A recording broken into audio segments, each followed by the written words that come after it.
Hola amigos, ¿cómo están? Bienvenidos a FG de Mundo.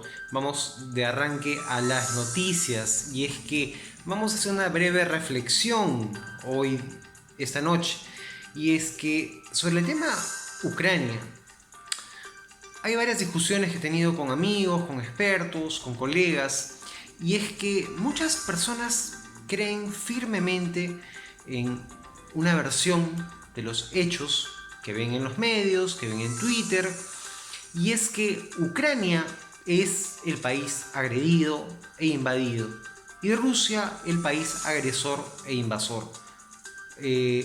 Rusia ha cometido crímenes de guerra, especialmente contra civiles. Por ello, la comunidad internacional debe apoyar, cueste lo que cueste, a Ucrania para expulsar al invasor ruso del territorio soberano de Ucrania. Esa es la premisa: defender al agredido. Y simplemente lo que debemos decir es que el panorama de este conflicto lamentablemente no es tan simple. No es tan simple. Hemos discutido más de una vez el tema de la expansión de la OTAN a las puertas de Rusia. Algo que por una parte, ojo, no justifica la invasión a Ucrania, pero sí la hacía previsible. Y no se hizo nada para evitarla. Por otra parte, la compleja situación del Donbass y de Crimea, con sus fuertes lazos con Rusia, con población ruso parlante que fue obligada por el gobierno ucraniano a la fuerza a hablar ucraniano, y por otra parte Crimea, que buceando en la historia a quienes nos encanta bucear en los libros de historia, ha tenido por siglos mucha más influencia rusa que ucraniana, desde el siglo XVIII prácticamente. Y ojo, la invasión del Donbass y de Crimea, si bien son ilegales, hace falta un análisis más profundo en lo que representa este tema en los medios. Cómo abordan los medios estos temas de manera muy superficial.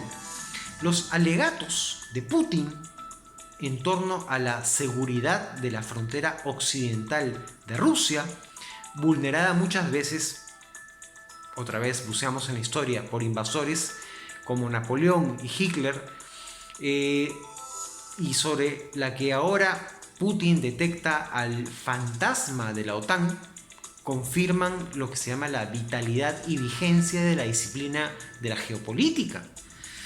Sin embargo, hay que aceptar que las ex repúblicas soviéticas no han sido obligadas a ser parte de la OTAN.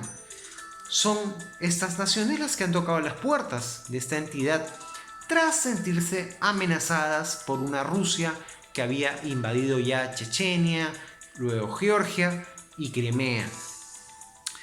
Entre sus consejos para ejercer la política exterior de manera eficaz, Morgenthau apelaba al atributo aristotélico de la prudencia, subrayando que un estadista nunca debía ubicarse en una posición transitoria desde la cual solamente pueda avanzar a costa de un enorme riesgo o replegarse a costa de un importante desprestigio.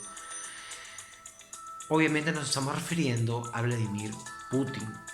Y es que los próximos movimientos de Putin indicarán cómo resuelve el planteo de este célebre pensador como fue Morgenthau.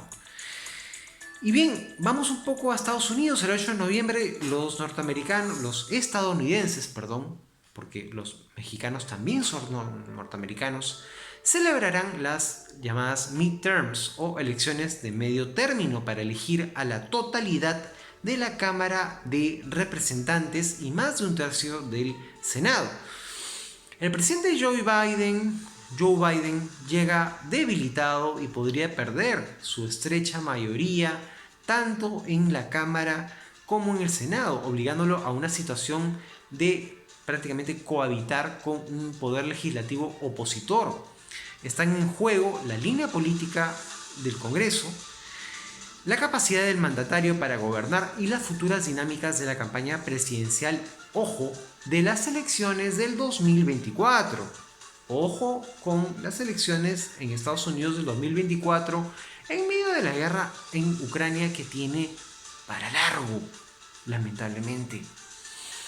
Hablemos ahora sobre los compromisos que dejó la pasada cumbre del cambio climático COP25 que se desarrolló finalmente en Madrid y no en Chile.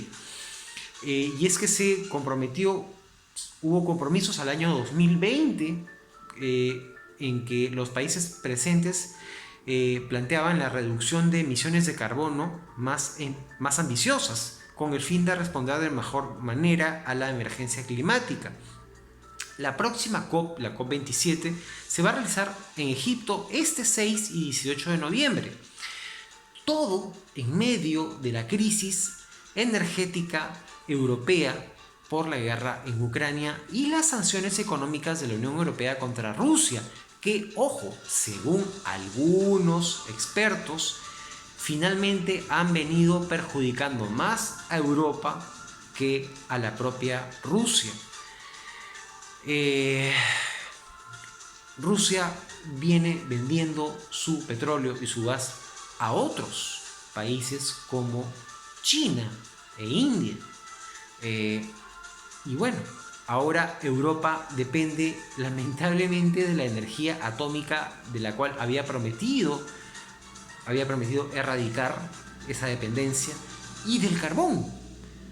Todo esto contrario a los compromisos de reducción de emisiones de carbono. Por ello, ¿qué pasará con los compromisos asumidos en la COP? Vamos a ver qué pasa entre el 6 y el 18 de noviembre en Egipto en relación a esos compromisos. Finalmente, amigos, nos encontramos ante un panorama muy preocupante, ya lo hemos mencionado antes también. Esta tensión que va increciendo entre la OTAN y Rusia, la tensión con China a raíz de la intervención de Estados Unidos en Taiwán, con las visitas de la congresista Pelosi, entre otros congresistas de Estados Unidos, y las maniobras militares no han hecho más que empeorar. Es decir, si ya la OTAN y Estados Unidos ya tienen clasificado como enemigo de este organismo a Rusia, ¿por qué sumar a China con estas visitas, con estas acciones, con estas maniobras? Tener a dos enemigos al mismo tiempo, obligándolos a que se unan políticamente, energéticamente, económicamente, llama la atención. ¿Dónde está el análisis, la evaluación seria de los expertos, de los analistas de la OTAN y de Estados Unidos? Es por eso que en algún momento he dicho que cada vez estamos más cerca de un punto sin retorno, y esto perjudicaría a todos, a toda la humanidad. Hablamos de cambio climático, pero ¿de qué cambio climático, de qué acciones podemos hablar si estamos tan cerca de una guerra total? Aunque parezca exagerado, porque la tensión entre la OTAN y Rusia es muy seria, a lo que se suma China con el problema de Taiwán. Veamos qué pasa, amigos. Veamos qué pasa en las próximas semanas, en los próximos meses.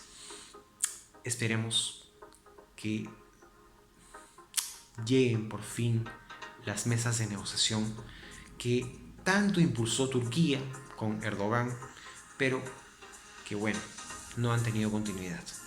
Veamos qué sucede, amigos. Nos veremos en otro momento. Un abrazo.